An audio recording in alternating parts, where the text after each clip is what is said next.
Hello, everyone. Welcome to this episode of Eyes on Earth. Our podcast focuses on our ever-changing planet and on the people here at EROS and across the globe who use remote sensing to monitor and study the health of our planet. I'm your host, Steve Young. Today's guests are Bruce Wiley and Neil Pastic. Bruce is a U.S. Geological Survey scientist based at EROS who has traveled to Alaska annually for a decade to study the state of near-surface permafrost in that part of the world. And his colleague, Neil, a physical scientist with KBR and a contractor to the USGS, has participated with Bruce on that fieldwork as well. Alaskan permafrost contains vast amounts of carbon and inorganic matter. Plants that took carbon dioxide from the atmosphere centuries ago died and froze before they could completely decompose. Worldwide, permafrost is thought to contain about twice as much carbon as is currently in the atmosphere. Bruce and Neil have mapped the extent of that near-surface permafrost in Alaska and looked at what's happening to it as the Arctic warms at a rate that scientists say is twice as fast as other parts of the planet. Welcome. Thank you, Steve. Thank you, Steve, for the opportunity to be on the show. Bruce, tell us what near-surface permafrost is, how far in the ground it goes. Permafrost, by definition, is ground that's been below freezing for at least 2 consecutive years. And we define near-surface permafrost if the top of that permafrost is within 1 meter of the surface. Google it, you'll see that there's up to 2,000 feet below the surface of the ground up on the north slope of Alaska. But generally, we would see, I'd say, 30, 40 meters for where our studies were. We were seeing areas that looked like it may go down 200, 300 meters in certain areas, but we don't know. We've got to get a drill rig into the middle of nowhere, and it's very expensive to do that. You do field work to kind of gauge the depth of permafrost and near-surface permafrost. Neil, tell us a little bit about that. We typically conduct field work in Alaska during late August or September, not only because mosquito populations have begun to dwindle and it's really the nicest time of year, but also mainly because the seasonally frozen ground is fully thawed. So what we're really after is quantifying the depth to which the top of the permafrost is at, or perennial frozen ground. So when we head out to the field, we typically lay out a transect at a scale that's equivalent to those remote sensing inputs that we're using. And along this transect, we'll take a metal tile probe, really scientific, to quantify the depth to the top of the permafrost. And this, it just involves inserting a metal rod into the ground until there's some refusal. And when we hit the top of the permafrost, there's a thud. So a really scientific method to do it, but it's a tried and tested and proved method that a lot of scientists have used in the past. And tell us how you can map permafrost from remote sensing platforms. I mean, how do those kinds of things tell us where the permafrost is and how deep it is? Yeah, so what we'll do is take those field observations then and intersect it with our remote sensing data or other geospatial data with factors known to reflect or explain the distribution of permafrost. So like historical climate data is something we'll feed into these models, vegetation maps, et cetera, et cetera. And basically, once we have this database, we use computer algorithms or machine learning algorithms to upscale those observations using those relationships across the larger landscape. Bruce, have your studies been finding that permafrost is disappearing? Our studies initially were primarily focused on making the best darn permafrost map that we could. And so we did that, mapped it at 30 meters for the whole state of Alaska. But there are other people that have more long-term sites looking at if the permafrost is degrading. And many of those look at the temperature of the permafrost. And those studies show that the permafrost is indeed warming and approaching melting point in many places. But we can repeat this on all of our survey lines across Alaska. Neil, what is the significance of that loss? The significance, well, permafrost is the foundation for which most everything is built on in the Arctic, right? So imagine your house and removing the infrastructure underneath your house. Everything would collapse. So in ice-rich soils or permafrost that is ice-rich and high ice-rich content, once that thaws, the ground surface can collapse, causing damage to infrastructure, homes, and complete reorganization of vegetation communities on the surface. Bruce, what happens when permafrost changes? Well, a lot of the permafrost particularly if it's near surface permafrost, has a pretty direct impact on the plants. So if you have permafrost, it's almost like having bedrock at about less than a foot sometimes. And so guess what? You have a perched water table, right? It's going to hold that water right near the surface. And the black spruce trees that dominate this boreal system are shallow rooted. If you lean on one, you can almost push it over. And it's a 300-year-old tree that's as big around as a broomstick. But they've got very shallow roots. And you've got moss. It's like walking on, 20 down comforters stacked on top of each other. It's just squishy, mossy stuff.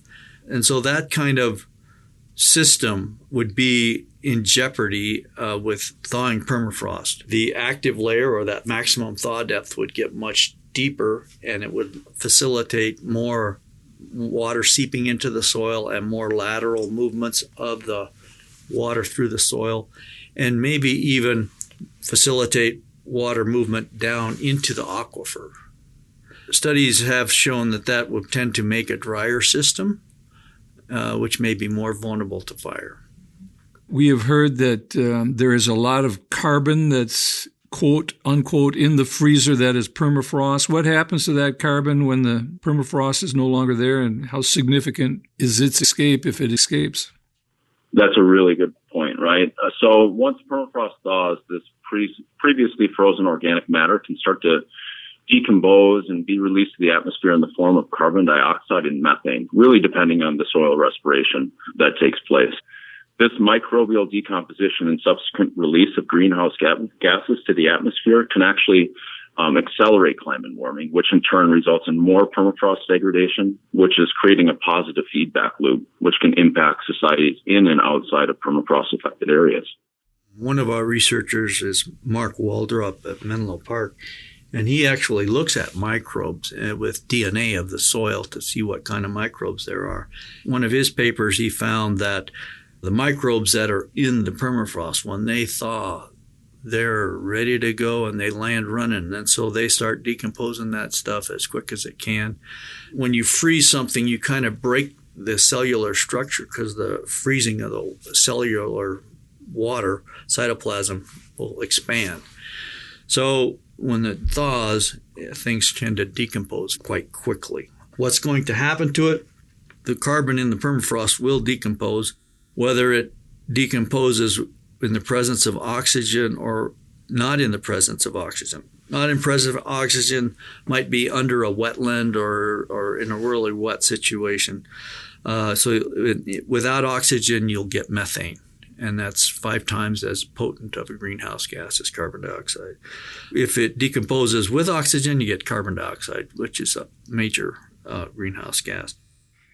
You apparently, with your work and the work of your colleagues, have been able to project near-surface permafrost extent into the future. How do you do that, and how do you know, unless time goes by, that your projections are accurate? I talked about our first objective was to make the most accurate map that we could of permafrost. And to do that, we had lots of observations around Alaska at different years and different times and stuff. And then we used that regression tree model with spatial inputs. Several of those spatial inputs were current climate, current precipitation, current temperatures. So we had already had a model developed that used climate as an input. All we did was then make a map with that model, but this time, instead of putting current climate, we put a future climate or future climate scenarios, and then just made a map of it. The weakness of this approach is we assume that the land cover is constant, right? We didn't change the land cover. We didn't change anything like that. So if the fire frequency is going to increase in the future, ours didn't capture that. So ours was just isolating the effects of a change in climate on permafrost. Who's likely to use that kind of information, do you know? The process-based modelers that do the future climate projections will have a much better spatial representation of where permafrost is and where it isn't than what they had before. Is there an implication for the rest of the planet if the Arctic and Alaska are losing their permafrost, if it's degrading, if there are more fires? I mean, have those connections been made or not? The high amount of carbon stocks in these high latitude systems is quite impressive. If you look at the UNEP map of soil stocks, you'll see that the Arctic even has higher carbon stocks than the tropical forest. There's one area I saw, Indonesia, that may have a little higher carbon stocks than the Arctic. But the Arctic has a very large land mass. It's all of Siberia, Alaska. It's just huge. So the potential amount of carbon that could be released in Alaska is significant. Neil, how do you mitigate against permafrost thaw? So when you're building these different infrastructures, you can put in self-leveling systems as well as have these, like they've done in the pipeline, is have these cooling pipes that are planted into the ground that keeps the ground frozen, even as air temperatures increase. So those are a couple of different ways that you can mitigate permafrost thaw at the engineering level.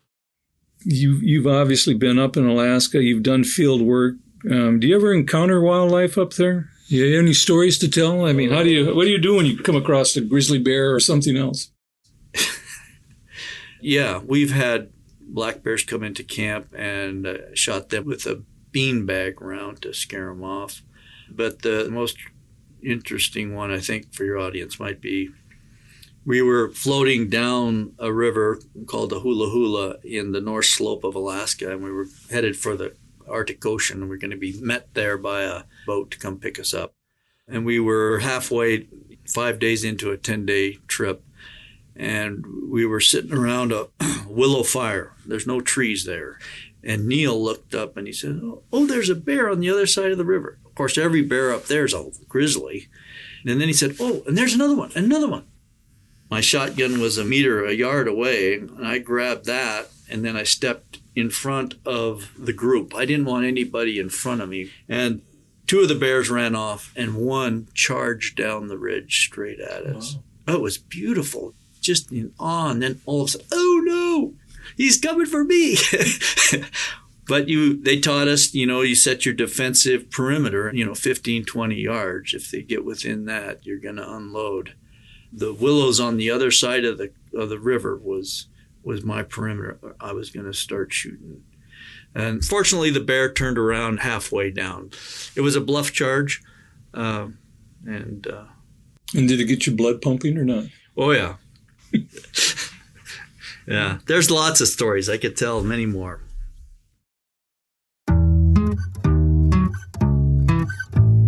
Well, we've been talking to Bruce Wiley, a USGS scientist at EROS, and his colleague Neil Pastic, a physical scientist and contractor to the USGS. The two of them have done years of study on permafrost levels in Alaska and how they are changing as the Arctic warms. We hope you come back for the next episode of Eyes on Earth. This podcast is a product of the U.S. Geological Survey, Department of the Interior. Thanks for joining us.